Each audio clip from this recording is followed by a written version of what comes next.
તમે ચિંતા ન કરો, દેવાંગ આવતા જશે. અરે પાયલ, શું થયું છે મમ્મીને?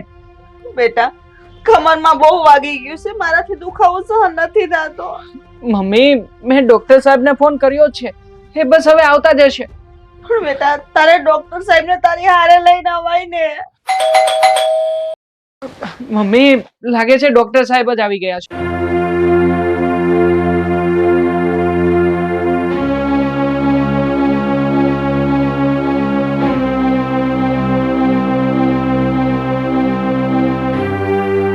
આવો અંકલ, મારા મમ્મીને કમરમાં વાગ્યું છે, જરા ચેક કરી લો ને.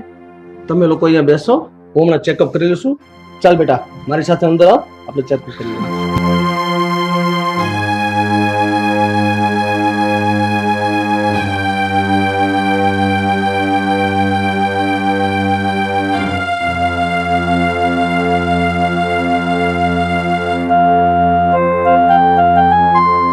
જો દેવાંગ બેટા, હર્ષાબેનને કમરમાં થોડી ક્રેક આવી ગઈ છે, એટલે એ કામ નહીં કરી શકે, એટલે એને સતત 6 મહિનાનો આરામ કરવો પડશે.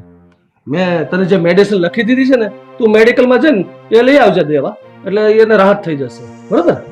હા, સારું અંકલ.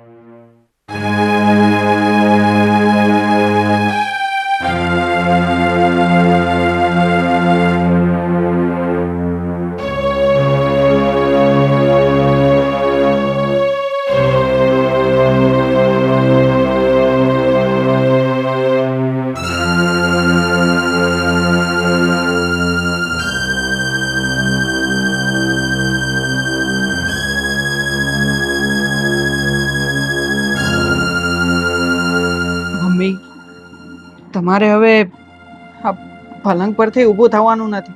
6 મહિના સુધી તમારે અહીંયા જ આરામ કરવાનું છે, એટલે તમને સારું થઈ જશે. મમ્મી, ચિંતા જેવું કંઈ જ નથી. એટલે મારે 6 મહિના સુધી આવી રીતના જ રહેવાનું?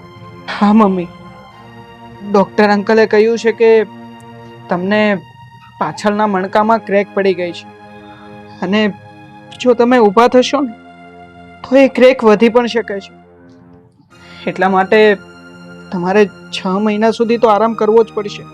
પાયલ, તું મમ્મી માટે ચા નાસ્તો બનાવીને લઈ આવ, હું દવા લઈને આવું છું. આરામ કરજો હા મમ્મી.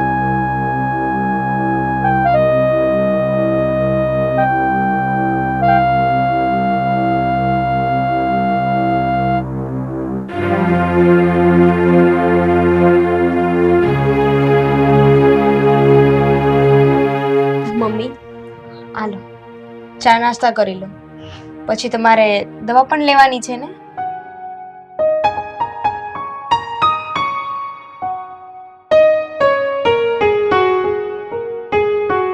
મમ્મી, હું ઘરના બીજા કામ કરું છું, તમારે કઈ કામ હોય ને તો મને કહી દેજો, મૂંઝાતા નહીં. તમે ચા નાસ્તો કરો, ત્યાં સુધી હું તમારા માટે પાણી લઈ આવું.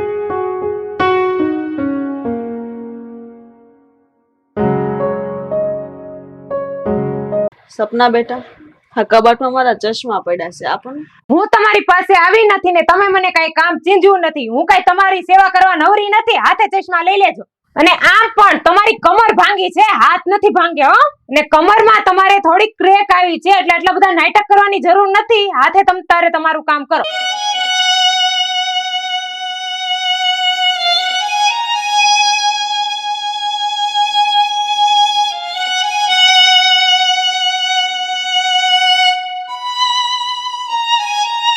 પાયલની આવી હાલત છે તો એ મારું કેટલું ધ્યાન રાખે છે.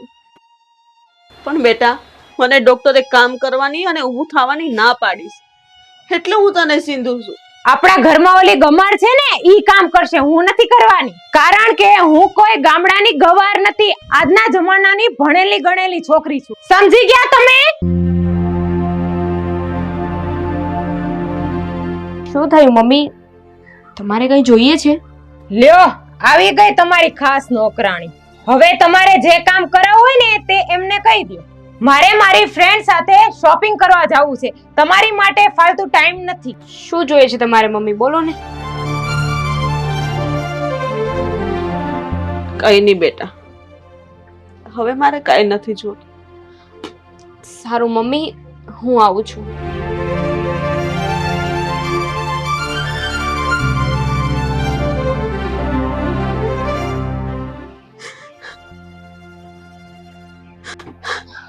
મમ્મી હાલો, તમારા માટે હું હળદર વાળું દૂધ લાવી છું.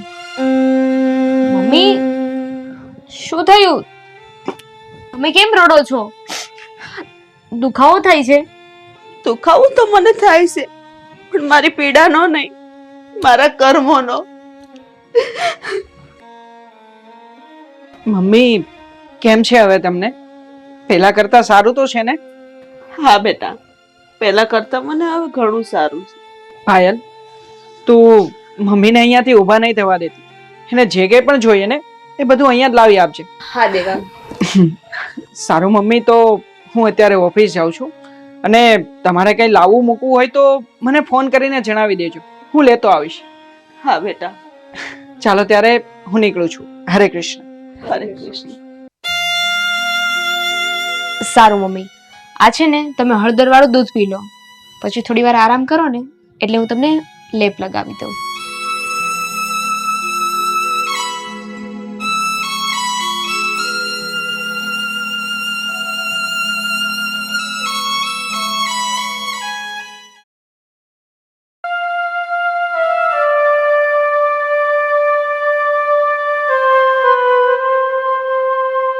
મમ્મી, હું 5 દિવસ ફ્રેન્ડની સાથે ફરવા જાઉં છું. 5 દિવસ ફ્રેન્ડની સાથે જ રોકાવાનું છે. શું? તારે 5 દિવસ માટે તારા ફ્રેન્ડો સાથે ફરવા જવું છે? તને કઈ લાજ શરમ છે કે નહીં? હું આવી રીતના ખાટલામાં પડીશું. પાયલ વહુ 2 જેવી છે, તોય મારી સેવા કરે છે, આખા ઘરનું કામ કરે છે, અને તું? તો શું થઈ ગયું? એમાં કઈ નવાઈ નથી. એ અભણ છે તો ઘરના કામ કરવા પડે. શું થયું મમ્મી? શું થયું છે મમ્મી? આ જો ને, મારી ને પાયલની આવી હાલત છે, છતાં એને 5 દિવસ માટે એના ફ્રેન્ડો સાથે ફરવા જવું છે. જુઓ સપના વહુ, તમે આ ઘરના નાના અને લાડકા વહુ છો, માટે સાસુની સેવા કરવી, સાસુનું ધ્યાન રાખવું એ તમારી પણ ફરજ બને છે. ખાલી પાયલની એકની ફરજ નથી. શું કીધું? સાસુનું ધ્યાન રાખવું ને સાસુની સેવા કરવી એ મને નહીં ફાવે. આમાંય મારે ગધા મજૂરી નથી કરવી, નકરે મારી પાસે ઓફિસમાં બહુ બધું કામ પડ્યું છે. મમ્મી, હવે તમે જ આ તમારી લાડકી વહુને 2-4 શબ્દ કહો ને સમજાવો એને. વાહ બેટા વાહ, આજે તે તારી જાત બતાવી દીધી. મને તો એમ હતું કે મારી નાની વહુ ભણેલી ગણેલી છે, એનો મને ગર્વ હતો, પણ તે આજે સાબિત કરી દીધું કે તારામાં સંસ્કારનો છાંટોય નથી. એટલે તમે કેવા શું માંગો છો? હું સંસ્કાર વગરની છું? હું કઈ તમારા બધાના કામ કરવા નથી આવી હો. બસ સપના વહુ, હું મારી મર્યાદાને ભાન ભૂલું ને એ પહેલા નીકળી જાઉં મારા ઘરમાંથી બહાર. નકરે મને આ ઘરમાં રહેવાનો શોખ નથી. જતી રહીશ મારા મમ્મીના ઘરે. હા, એક મિનિટ સપના. મમ્મી તમે છાના રહી જાઓ, તમારી સંભાળ હું લઈશ. તમે ચિંતા ના કરો, હું છું ને તમારી સાથે. ને તું શું કહેતી હતી? હું ભણેલી છું, ગણેલી છું, જોબ કરું છું, તો અમારા પર કોઈ ઉપકાર નથી કરતી. તારી નોકરી, તારું ભણતર, તને મુબારક તારા ઘરે. સમજી ગઈ? અરે મમ્મીની તબિયત ખરાબ છે અને તારે બહાર ફરવા જવું છે. મમ્મીની આવી હાલતમાં એમની સેવા કરવાની હોય ને તું એમની સામે બોલે છે.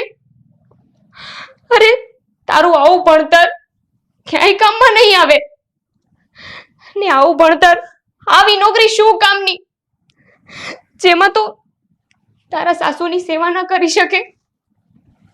માન્યું કે હું ભણેલી ગણેલી નથી, પણ મને ઘરની જવાબદારી, વ્યવહારો અને પરિવારના સંબંધોને છે ને સાચવીને એનો સરવાળો કરતા સારી રીતે આવડે છે.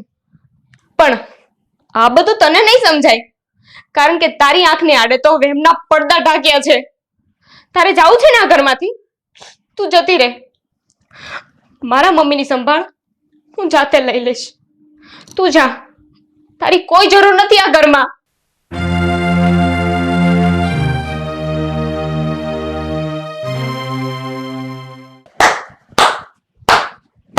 વાહ બેટા વાહ, શાબાશ, તે મારું ધારેલું કામ પાર પાડી દીધું.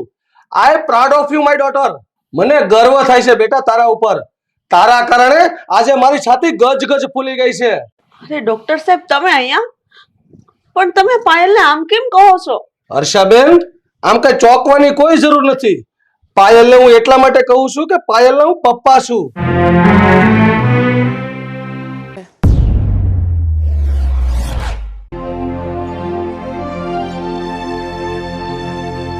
પાયલ તમારી દીકરી છે એ વાત તમે છુપાવી કેમ? આવું નાટક કરવાનું કારણ શું? આનું કારણ એક જ છે, તારી શાનને ઠેકાણે લાવવાનું. આ તારી બુદ્ધિને આડે જે અહમના પડદા પડ્યા હતા ને, એ હટાવવા માટે જ અમે બંને મિત્રોએ આ નાટક કર્યું હતું. અને હજી તારી જાણ ખાતર કહી દઉં કે આ છોકરી કોઈ અભણ કે ગમાર નથી. દિલ્હીમાં ગ્રેજ્યુએટ કરેલું છે એણે. આ મારા મિત્ર ડોક્ટરની દીકરી છે. આ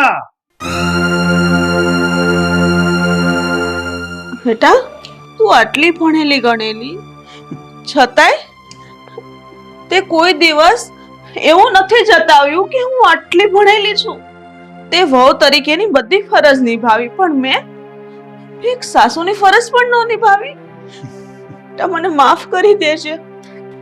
ના મમ્મી, તમારે માફી માંગવાની કોઈ જરૂર નથી. હું તમારી વહુ થોડી છું, તમારી દીકરી છું ને. હા બેટા,